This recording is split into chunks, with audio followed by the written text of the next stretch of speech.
Health officials are investigating a possible hantavirus case in Illinois. The state's public health department says it's not linked to last month's cruise ship outbreak.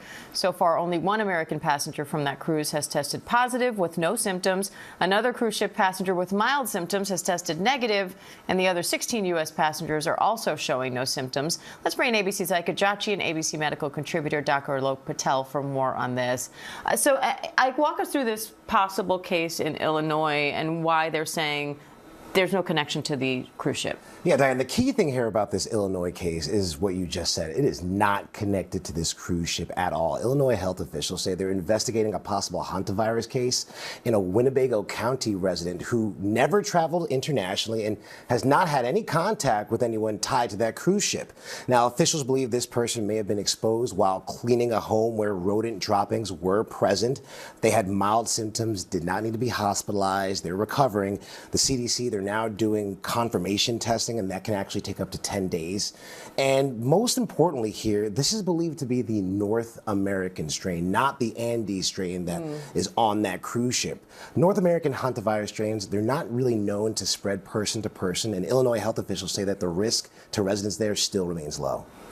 Dr. Patel, how common are hantavirus cases in the U.S. in general? They're pretty rare. Since surveillance started in around 1993, there's been something about 900 cases we've at least documented. So you're thinking about 30 per year.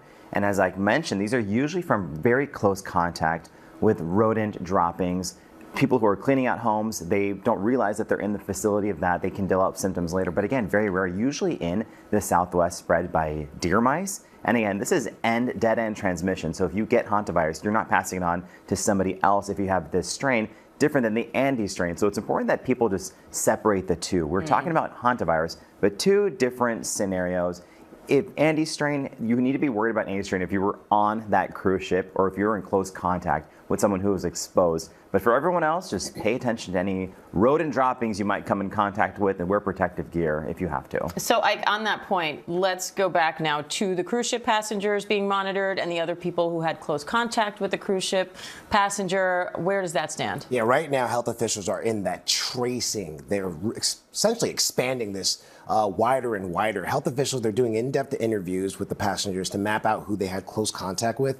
And we're reporting right now, ABC News that is, that some people who were never on that ship, they're actually being monitored right now after possible exposures during travel. Now, for those U.S. passengers, here are the numbers right now. 16 are at the University of Nebraska Medical Center. 15 are in that quarantine unit. One person tested positive is in that biocontainment unit. And those two other Americans, one who were showing symptoms, that couple, they've been sent to Atlanta for further assessment and care.